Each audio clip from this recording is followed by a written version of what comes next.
mató un gigante, mataba osos, era un héroe nacional, le he mencionado. Pero no solamente eso, sino que había hecho grandes obras a favor del pueblo de Dios. Pero a pesar de esto, viene David y ahora desiste de ser de parte del pueblo de Dios. ¿Y cómo es que un hombre que es ahora creyente, ahora este hombre dice, ya no quiero ser parte del pueblo de Israel y ahora me voy a hacer al lado de los filisteos? O sea, es algo que no puede caber en la mente de alguien, o sea, de alguien que ha estado dentro del cuerpo de Cristo, que ahora se haga del lado de los mismos que él había matado.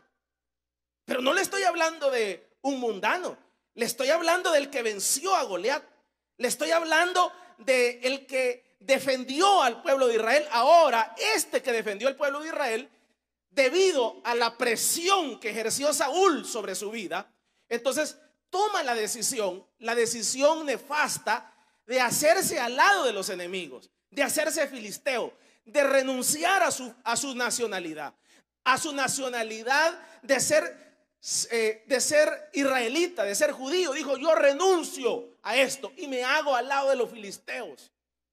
Entonces usted puede ver que no es algo sencillo, no es algo que se puede pasar por alto, a tal grado que usted ve aquí en el capítulo número 27, del primer libro de Samuel, dice, dijo luego David en su corazón, al fin seré muerto algún día por la mano de Saúl, nada, por tanto me será mejor que fugarme a la tierra de los filisteos. Entonces usted ve aquí que no solamente hablábamos el domingo pasado, se va a la tierra de los filisteos, sino que también se pone a la orden de Aquis, que es el rey de los filisteos, y le dice, aquí estoy a la orden tuya. Y eso lo que significaba era ponerse en contra de los que él había defendido. O sea, un acto de traición a viva voz. O sea, es incomprensible. El hombre que Dios lo había usado para matar a los enemigos, que eran los filisteos, ahora renuncia a su nacionalidad israelita, judía, y se hace filisteo. Y no solamente renuncia a su pasaporte y a su nacionalidad israelita, sino que va a donde el rey de ellos, que es Aquis, se pone la orden para que pueda ahora, en vez de defender a los judíos, ahora matarlos. Entonces, pero usted ve, esta situación es tan grave de que no puede pasar por alto, y por eso es que la Biblia lo menciona. Entonces, cuando uno ve que este gran hombre de Dios, que era el corazón de Dios, a imagen y semejanza del corazón de Dios, este hombre, al ver esta actitud, uno dice, ahora, cuando analizamos el capítulo 27, dice, las circunstancias que llevan a David a esta situación es la presión que ejerció Saúl sobre su vida. Entonces él dice, la verdad es que este hombre, tarde o temprano, que es Saúl, me va a matar, y me es mejor que me haga al bando contrario. Y dicho y hecho, dice ahí que cuando Saúl se dio cuenta de que David ahora estaba con los enemigos, ya dejó de buscarlo para matarlo. Entonces usted puede ver aquí, hermanos, una realidad, y que hubieron circunstancias que llevaron a David a traicionar a Dios, que llevaron a David a hacerse al lado de los enemigos. ¿Y cuáles fueron estas circunstancias? Por ejemplo, las circunstancias fueron la presión que ejerció Saúl sobre la vida de David. La presión fue tan fuerte que vino David y dijo, es mejor que me haga al lado de los enemigos, porque de esa forma voy a estar más protegido. Entonces, cuando uno ve todo esto, hermanos, vemos que este es un panorama que no solamente se queda en el caso de David, sino que este panorama que nosotros vemos acá, decíamos hace unos domingos que este panorama es el mismo panorama de la iglesia, es el mismo panorama de los creyentes, es el mismo panorama de los seguidores de Cristo. A tal grado de que las razones por las cuales muchos seguidores de Cristo desistimos y dicen: ya me cansé de ser creyente, ya me cansé de ser seguidor de Cristo. Usted escuchará una variedad de circunstancias. Hay diferentes circunstancias que han llevado a muchos creyentes a ya no ser seguidor de Cristo. En este caso, que el caso de David, las circunstancias fueron las presiones de Saúl. Ahora, si nosotros analizamos ya ahora las circunstancias nuestras, las circunstancias de la iglesia, porque este patrón se continúa repitiendo en la iglesia, se continúa repitiendo en la vida de los creyentes. Usted escuchará muchas personas decepcionadas del evangelio. Usted escuchará muchas personas que dicen: ya no más del evangelio. Y yo mencionaba, no es que las personas dicen: me voy a ir a levantar un ministerio.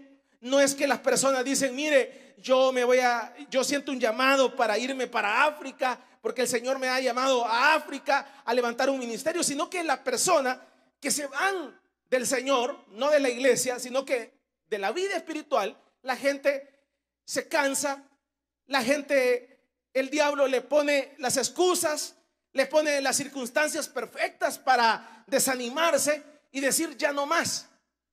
Ahora, estas circunstancias siguen operando ahora. No solamente le pasó esto a David. Por eso es que usted ve que dentro de nuestras iglesias, la mayoría de los que estamos ahora contemporáneamente somos nuevos. ¿Y a dónde están todos los que estuvieron antes? Llegaron las mismas circunstancias que el enemigo ha continuado usando a lo largo de los años para que desistamos del evangelio. El enemigo ha continuado usando todas estas circunstancias para que nosotros desistamos. ¿Y cuáles circunstancias? Por ejemplo, dentro de las iglesias, cuando escuchamos ciertos comentarios, escuchamos a las personas que han desistido. Por ejemplo, hay una circunstancia bastante común y son las decepciones personales. Las decepciones personales dentro de la iglesia son circunstancias que han llevado a muchas personas a desistir. Por ejemplo, muchas veces uno se idealiza con ciertas personas dentro de la iglesia. ¿Qué significa idealizar? Por ejemplo, idealizar es tener una expectativa de alguien. Por ejemplo, pensamos que determinado hermano es perfecto.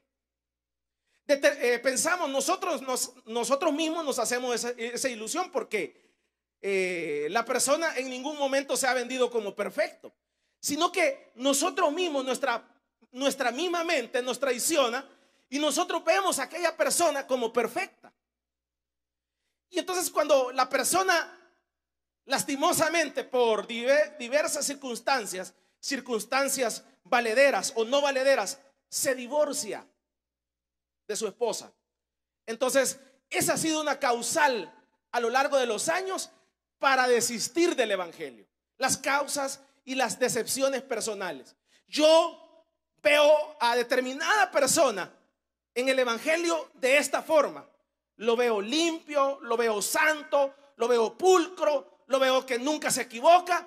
Pero el problema es que ese evangelio está en una cuerda floja. Cuando mis convicciones están en los ideales sobre ciertas personas, ese evangelio es un evangelio poroso. Es un evangelio que está a la vuelta de la esquina para caerse. ¿Por qué?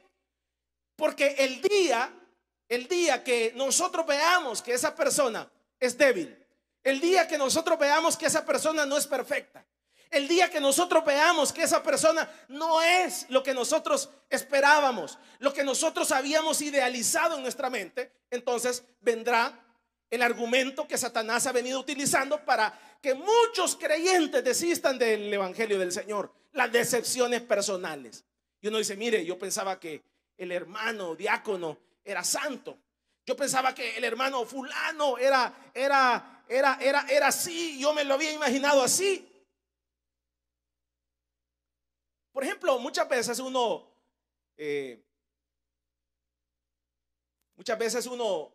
hace ciertas faltas expectativas.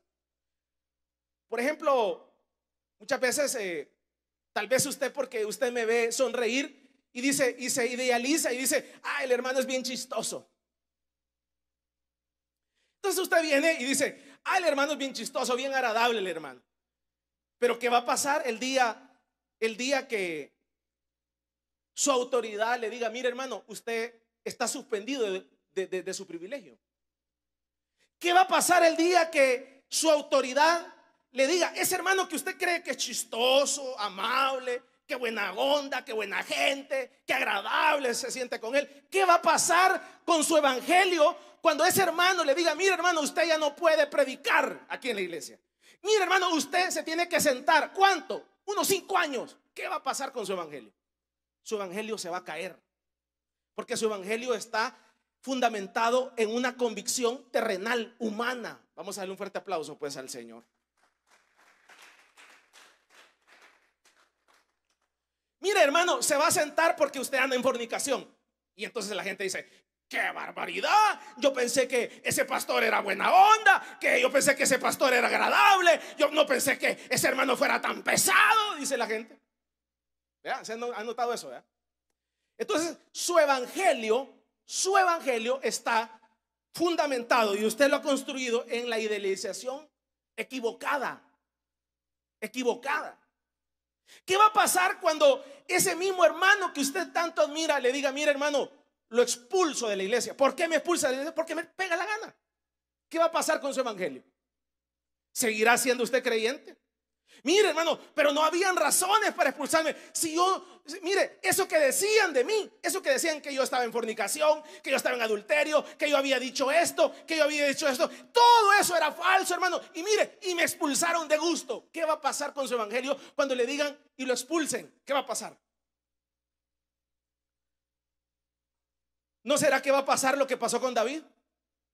Y usted va a decir, no, todos los pastores son hipócritas, todas las iglesias no sirven, esto otro. ¿Qué va a pasar con su evangelio? Eso tiene que preguntárselo usted, porque tarde o temprano usted va a ser enfrentado con sus idealizaciones equivocadas que usted ha hecho del evangelio del Señor y de la iglesia del Señor. Tarde o temprano usted se va a enfrentar a eso. Y tarde o temprano también, si usted no es maduro, si usted no ha crecido dentro de la obra de Dios, usted va a ser un David. Usted va a cometer el mismo error de David. Se va a hacer al lado de los enemigos. Se va a ir al mundo. No es que se va a ir a levantar una iglesia y un ministerio a África, sino que se va a ir al mundo. Vamos a darle un fuerte aplauso pues al Señor. Las decepciones personales han llevado a la ruina y a hacerse al bando contrario a miles de creyentes. A miles de creyentes. Por eso es que usted y yo tenemos que tener la madurez y la solidez de saber en qué está fundamentado nuestro evangelio. Las decepciones personales ha venido utilizando a Satanás a lo largo de los años. Entonces mucha gente tiene ciertas expectativas. Por ejemplo, cuando dentro de las iglesias se hacen préstamos. Por ejemplo, usted ve que hay personas muy expertas y le dicen, mire hermano, fíjese que yo tengo este problema, este otro problema, este otro problema. Y yo lo he mencionado. En las iglesias esto ha utilizado por lo largo de los años, décadas y siglos Satanás para botar a muchos creyentes, personas que habían perseverado por muchos años, pero no pudieron pasar esta prueba. ¿Cuál?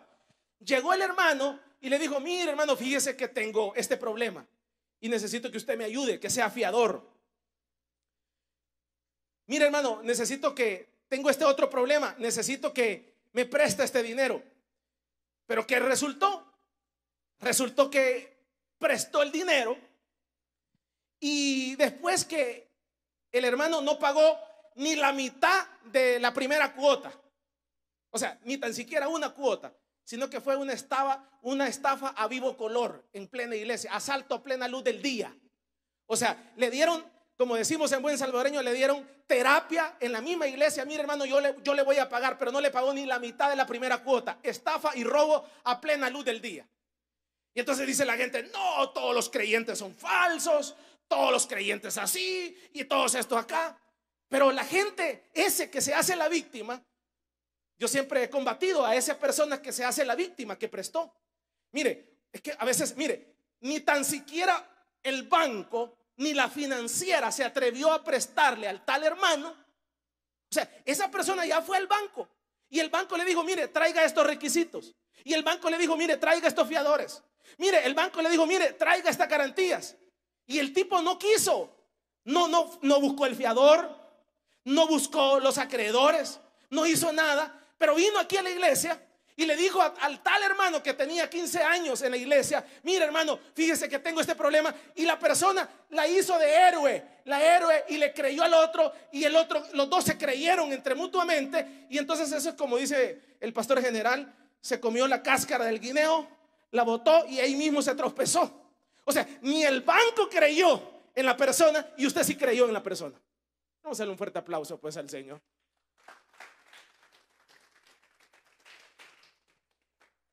Entonces ahí usted puede ver quién es el culpable. Si ni el banco, que tiene millones de dólares en la bóveda solo para agarrar y dárselos a 20, 30 años al 10%, pero si usted creyó.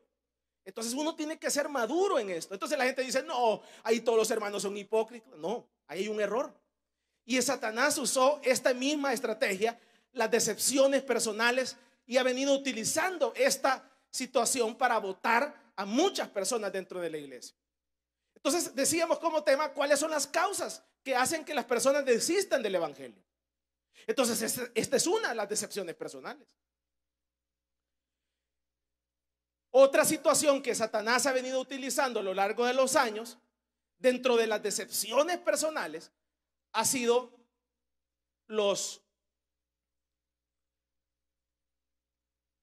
toda la parte, eso de noviazgos dentro de la iglesia.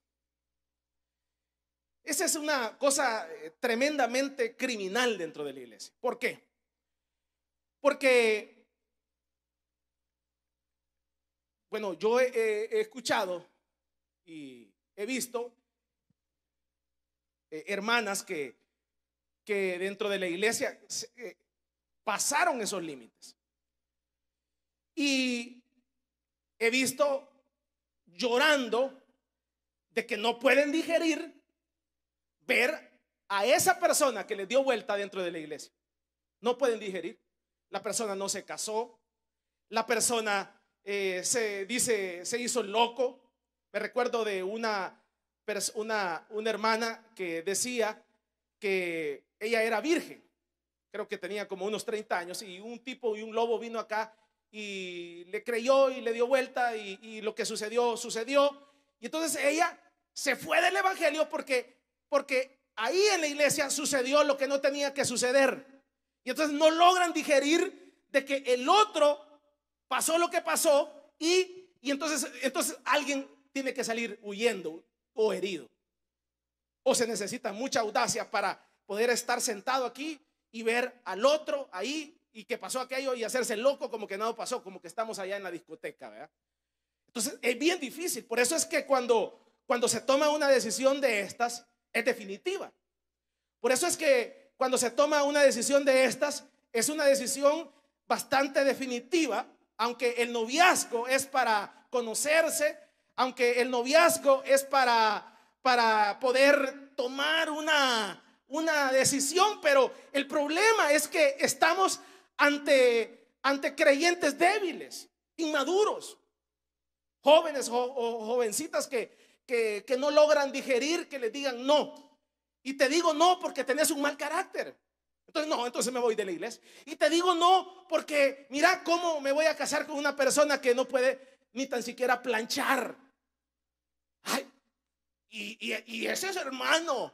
Y es hermano. Y es diácono. Y es fulano. Pues sí, pero la gente no digiere la verdad. Entonces dice no, me voy. Y se van a otra iglesia. Entonces, todas estas cosas, uno tiene que entender de que si anda en ese juego, si uno se mete a ese juego dentro de la iglesia, entonces tarde o temprano, a lo largo de todos estos años, aquí han habido decepciones personales. Uno hizo esto, el otro hizo, o probablemente no pasó nada, por eso le digo, y mira, te digo no, porque no funcionaron las cosas. ¿Por qué no funcionaron las cosas? Porque fíjate que yo busco a otro tipo de personas. No me gusta tu carácter, no me gusta tu forma de pensar. Entonces nos conocimos, qué bueno, pero usted ve que la gente no logra digerir eso. No hay una madurez dentro de la iglesia como para poder sentarse con el que le dijo que no dentro de la iglesia, porque nos odiamos. Ya cuando nos dicen no, vamos a darle un fuerte aplauso pues al Señor.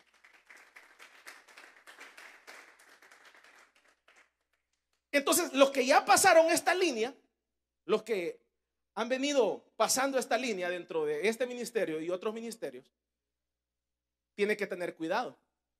Cuando el novio le diga, mira, no me voy a casar con vos, ¿por qué? Tal vez, como le digo, no pasó nada, pero no me voy a casar con vos porque no me gusta tu carácter. Entonces usted tiene que saber que ahí en ese momento, se le puede meter Satanás al corazón. Y usted va a decir, y puede tener 20 años dentro de la iglesia. Y usted va a decir, no, todos los hombres son así, todas las mujeres son así. No, ahí usted tiene que tener carácter. Y usted se tiene que mantener en la obra de Dios, sirviendo, continuando, a pesar de que ese le haya dicho que no, o que ese le haya dicho que no. Usted sabe que no se dieron las cosas, pero no puede hacer lo que hizo David, de irse al mundo, de irse a chupar, de irse al otro lado, a los enemigos. Porque usted es creyente del Señor y usted no puede darle el lujo, darle las armas a Satanás, que las decepciones personales nos boten. Usted no se puede dar ese lujo.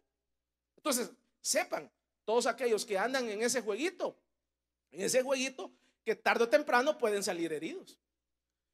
Entonces, ¿cómo se combate eso? Eso se combate sabiendo y yo conociendo de que en las buenas y en las malas, me pague el hermano, yo voy a tener que seguir viniendo a la iglesia.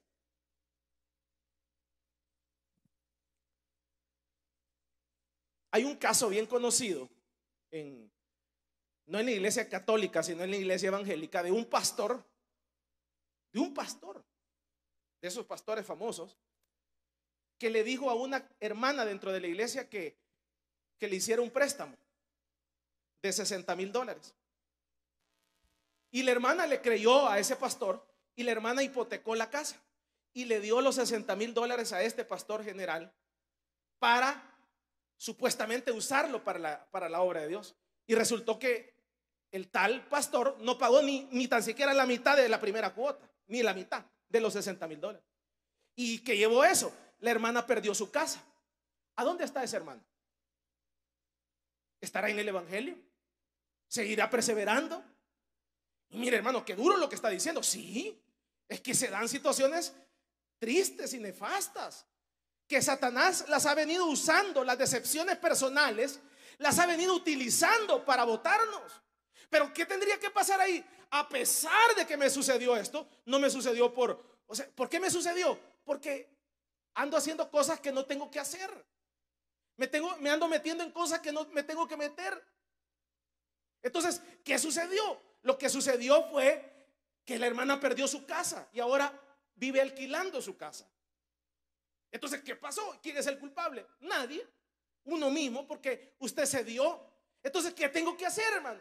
Lo que tengo que hacer es seguir perseverando, seguir entendiendo que las decepciones personales, el diablo las ha venido utilizando por lo largo de los años para botarnos a todos. Pero ahora que usted está conocedor de esta realidad, que no ocupe las decepciones personales, Satanás, para botarnos, porque Satanás está vencido y por eso el Señor nos da las estrategias para vencerlo en el nombre de Jesucristo. Terminamos. Problemas en la iglesia. Causas que llevan a los creyentes a desistir, a dejar la iglesia, a dejar a Cristo. Problemas en la iglesia. Bueno, dentro de las iglesias, todas, hay problemas, hermanos. ¿Qué tipo de problemas? De todo tipo de problemas. Pero es ahí en donde uno tiene que lograr entender que, por ejemplo, hay una excusa valedera, supuestamente, entre comillas, para los que no se congregan. Y dicen, yo no me congrego porque la raíz de todos los problemas es estar mezclado con gente. Entonces yo aquí me quedo en el Facebook. Y entonces esa supuestamente es la excusa perfecta para no congregarse. Pero el problema es que la Biblia dice que hay que congregarse. No dice que me tengo que quedar en el Facebook. Ni eso es para un enfermo, para alguien que está en una cárcel. Pero usted que tiene sus dos manos y sus dos pies y que no está en una cárcel y puede venir y congregarse, debe de congregarse. Entonces, ¿qué le quiero decir con esto? Los problemas dentro de la iglesia están todos los días, mañana, tarde y noche. ¿Y cómo se dan los problemas dentro de la iglesia? Caracteres. Uno es suavecito, el otro es fuerte, el otro tiene este pensamiento, el otro piensa de esta otra forma. Mire, si nosotros intentamos unir todos los pensamientos, aquí es una guerra, hermano. O sea, mire, si yo les digo, mire hermano, fíjese que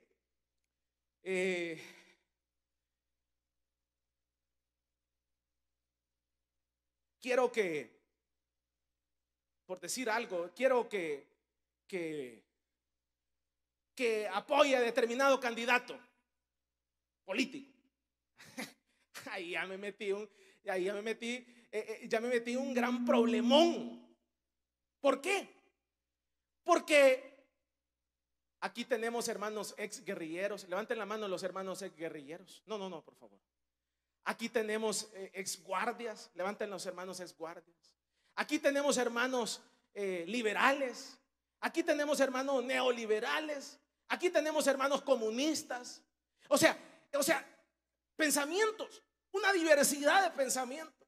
Entonces, si usted aquí se pone, mire hermano, yo quiero que vote por fulano. Entonces ahí viene el diácono, mire hermano, yo quiero que usted vote por fulano, porque mire, ese hermano, ese candidato habla de Dios. Ya se metió en un problema. Y entonces, como no le hace caso, mire, el hermano y lo agarra con un cincho. No, lo único que nos une acá, a todos los que estamos acá, es que todos somos hijos del mismo Padre, Jesucristo. Lo único que nos une a todos acá, que todos somos seguidores de Cristo. Lo único que nos sigue acá es que nosotros somos la iglesia del Señor. Pero colores y sabores jamás nos vamos a poner de acuerdo, hermanitos.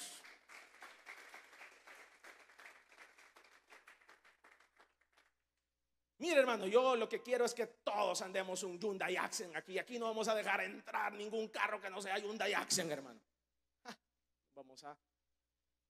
Nos vamos a matar, pues, así como lo oye. En lo único que estamos unidos es que todos creemos en Cristo. ¿Cuántos creen en Jesucristo? Somos seguidores de Jesucristo. Entonces por eso es que cuando el hermano, usted lo ve ahí con la camiseta amarilla o roja o azul o verde o negra, déjelo, se complique. Entonces uno tiene que entender que los problemas dentro de la iglesia ahí están mañana, tarde y noche. Mañana, tarde y noche. Si usted se carga con eso, usted tarde o temprano va a terminar del otro bando. ¿De cuál bando? Del lado del mundo. Decepcionado, entristecido, que nadie llena sus expectativas. Nadie, ningún pastor, ninguna iglesia. Terminamos. Un tercer elemento son las influencias e ideas contrarias a la fe. Las influencias e ideas contrarias a la fe. Bueno, yo soy partidario de que muchas cosas, miren cómo es esto.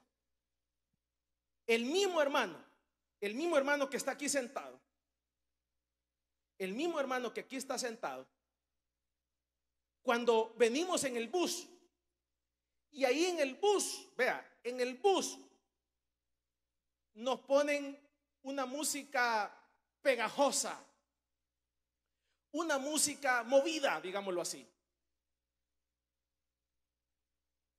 El mismo hermano empieza a mover el piecito, mire.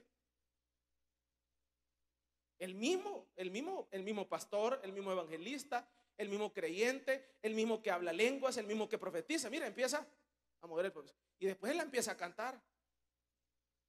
Y después la empieza a cantar. Y después que la empieza a cantar, la empieza a buscar en el Spotify. Y después la guarda. El mismo hermano. Entonces, ¿qué nos dice eso? Eso lo que nos dice no es que no es creyente, sino lo que nos dice eso es que los ambientes condicionan nuestras creencias.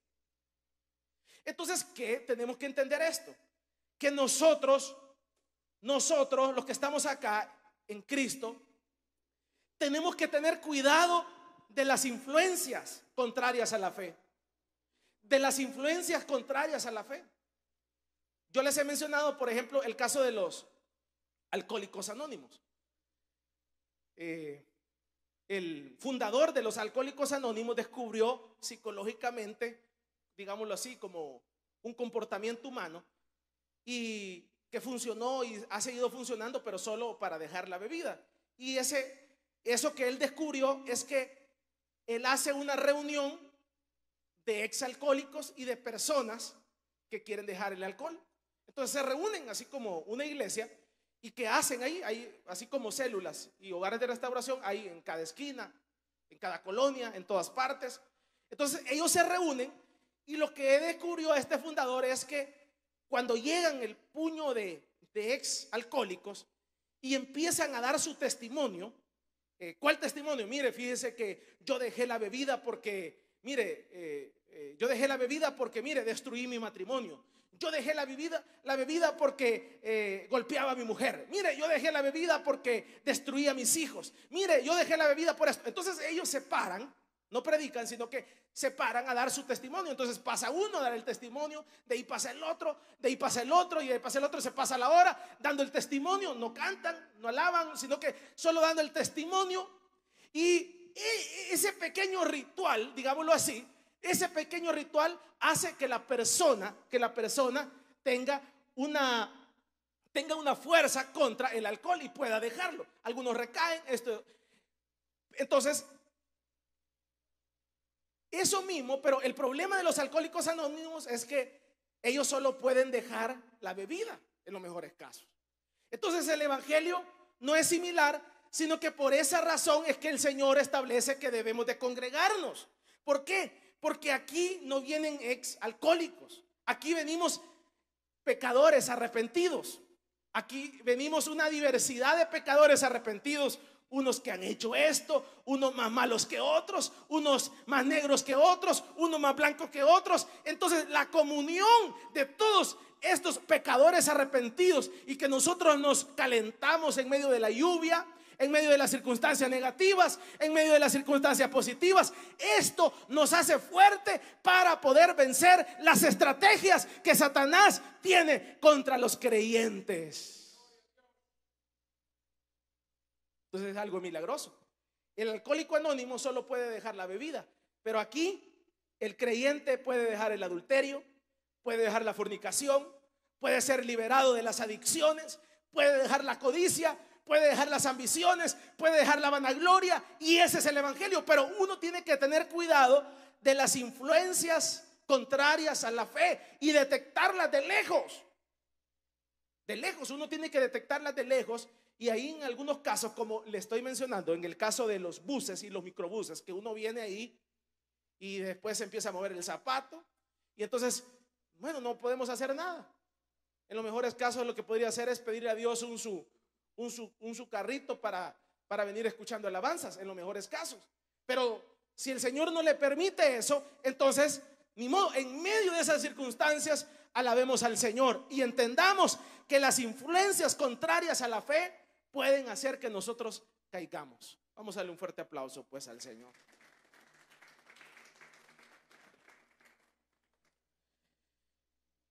La siguiente circunstancia que hace que desistamos de la fe y de ser seguidores de Cristo son las tentaciones y los placeres mundanos. Fíjese que en esto hay un error de concepto. ¿Qué significa? Tentaciones y placeres mundanos. Aquí me quiero detener un ratito, se me acaba el tiempo.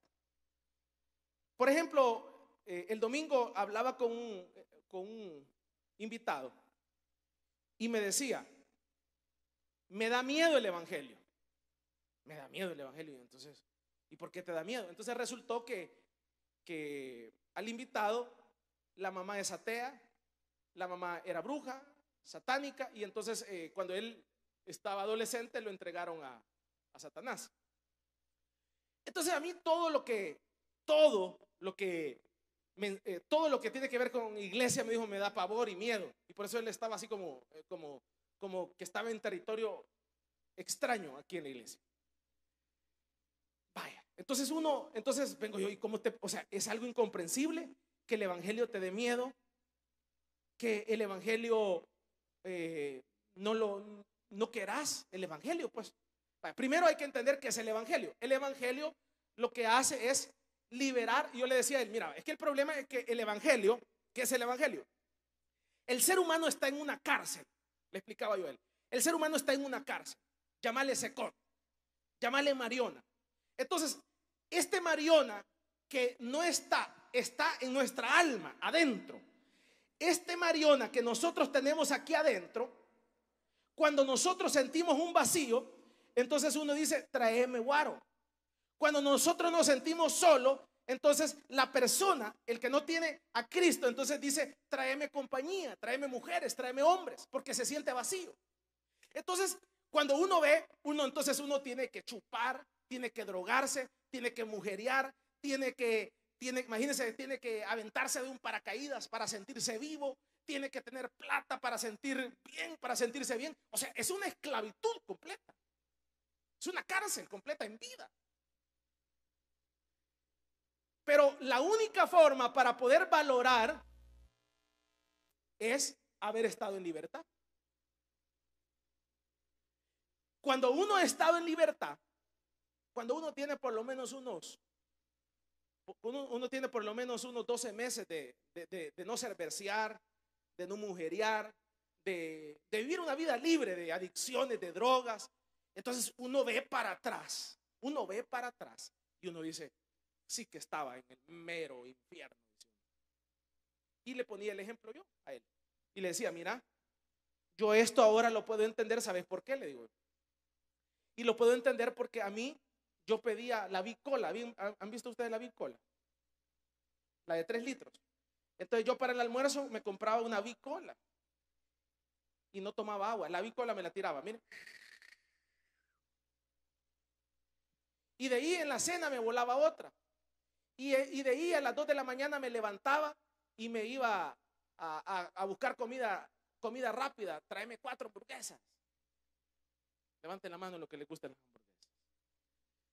Y entonces le digo yo a él, mira, ahora yo tengo 7 años ininterrumpidos de no haber probado una soda. Entonces cuando yo veo para atrás y veo la bicola y veo a los hermanos cuando andan con la gran volada, Señor bendito, ay Señor, están en una cárcel los hermanitos, digo yo.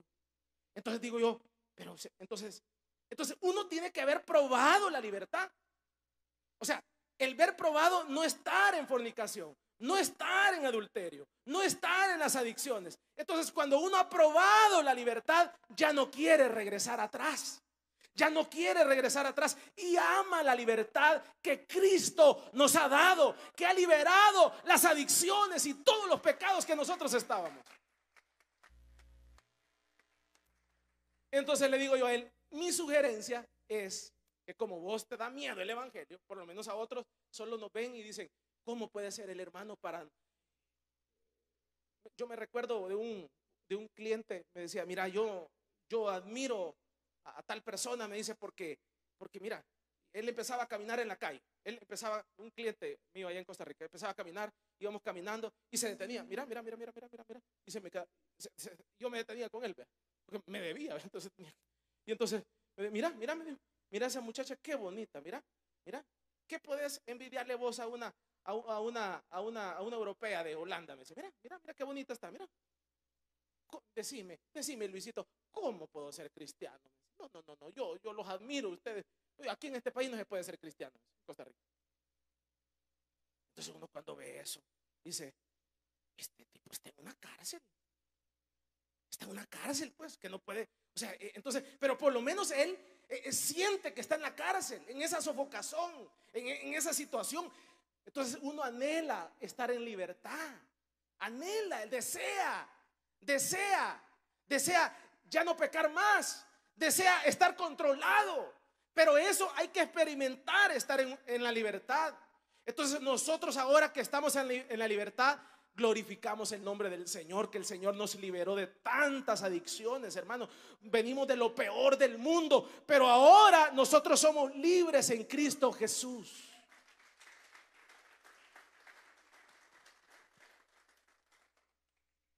Pero ¿qué nos puede hacer de nuevo volver a caer?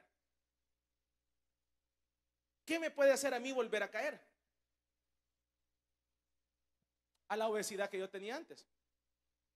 Que yo me reúna con personas que anden en ese mismo mundo. Entonces lo mismo, las influencias contrarias a la fe pueden hacer, por muy creyente que yo tenga, 5 años, 10 años, 15 años, 20 años, que yo hable lengua, que yo profetice, que lo que sea, aunque haga lo que haya hecho en la obra de Dios, pueden hacer que yo caiga. Por eso los grandes hombres han caído. ¿Por qué? Porque se dejan influenciar por las ideas contrarias a la fe. Ya no te congregues, hombre. Mira, ¿para qué vas tanto a la iglesia? No seas cucaracha de la iglesia. Son ideas contrarias a la fe. ¿Para qué das tus ofrendas? ¿Para qué das tus diezmos? ¿Para qué sos cucaracha de la iglesia? Entonces todas esas son ideas contrarias a la fe. Entonces, ¿qué hago, hermano? Ni modo, no las dicen, pero usted no las reciba y entienda que todas esas pequeñas cosas pueden hacer que nosotros recaigamos. Y mire lo que le pasó a David, que es el tema que estamos tratando. David se hizo, decía yo un domingo de estos, mundano. ¿Qué le parece? Dijo, ya no soy israelita y me hago filisteo. Eso es normal dentro de las iglesias de pastores. Dice, no, ya no, yo ya no voy a ser pastor, yo ya no seré diácono, yo ya no voy a ser obrero, yo me declaro mundano. ¿Y por qué se declara mundano? Porque yo no aguanto en la iglesia tanta presión. Mire, yo no aguanto tanta situación. Mire, el diablo aquí me quiere matar, aquí está otro. No, mejor me hago del diablo. Estoy más protegido allá. Falso. Usted tiene que entender que a pesar de que nosotros estemos bajo la presión de diferentes circunstancias, la fe y la confianza en Dios nunca se debe de perder. David nunca debió de haber perdido la fe. David no tenía que irse con los filisteos. David no tenía que hacerse al lado de los enemigos. David no tenía que hacerse mundano para que el Señor lo protegiera, para que no lo buscara más Saúl. David tenía que quedarse en Gosén. David tenía que quedarse en Cristo, porque en Cristo él iba a defenderlo y lo había seguido defendiendo y lo iba a continuar defendiendo. Confiar en el Señor.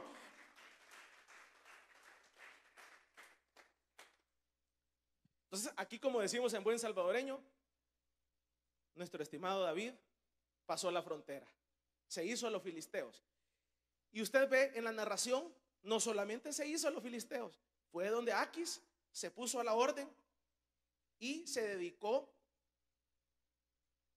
Hay una versión en la Biblia que dice a ser bandido de los filisteos. ¿Qué significa eso? Que los filisteos, el rey le dijo, vaya, necesito que andes asaltando.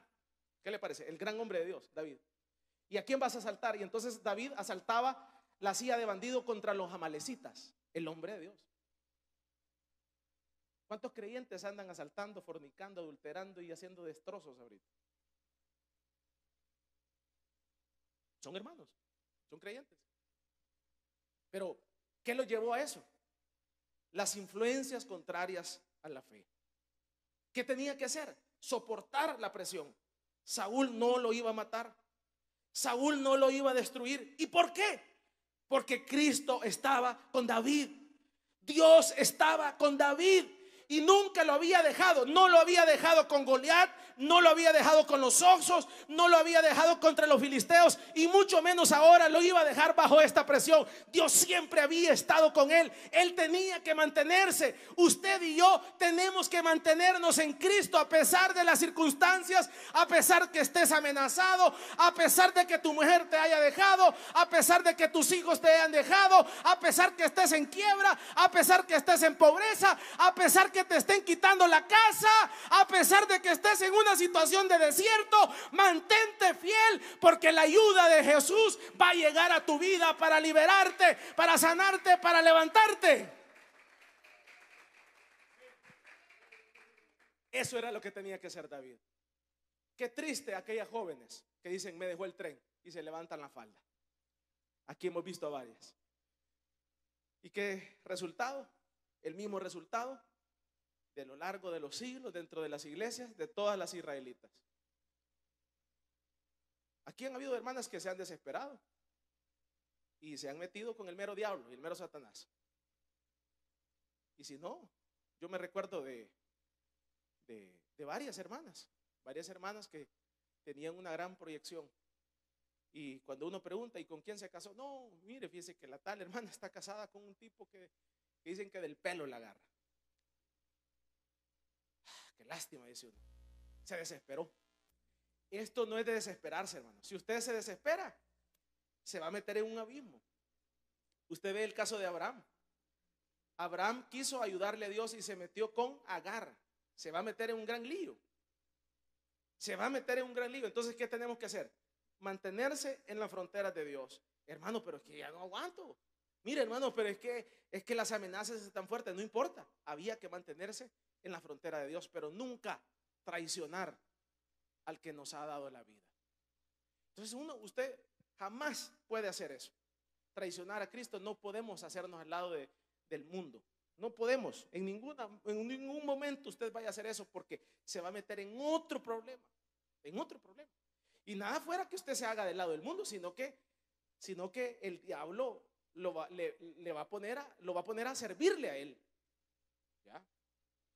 Lo va a poner a servirle. Imagínense todos los hermanos, ex hermanos que ahora tienen burdeles. Póngase a pensar eso. ¿Cómo se han de sentir? Los hermanos que ahora tienen prostíbulos, pues. Hay hermanos que venden cigarro, hermanos que venden cerveza en sus. ¿Cómo se han de sentir de estar matando a la gente? Hermanos que venden droga. Imagínense, qué porquería. O sea, no, es que no me alcanza. Ay, Dios santo. Es ahí en donde uno tiene que entender que no puede pasar la frontera. David la pasó y se hizo al lado de los filisteos. Y el rey Aquis lo puso a su servicio y le dijo: vaya, necesito que te haga bandido mío. Y empezó a hacer bandido contra los amalecitas. Ahí lo lee usted en su casa. Ese es el mismo cuento de muchos creyentes.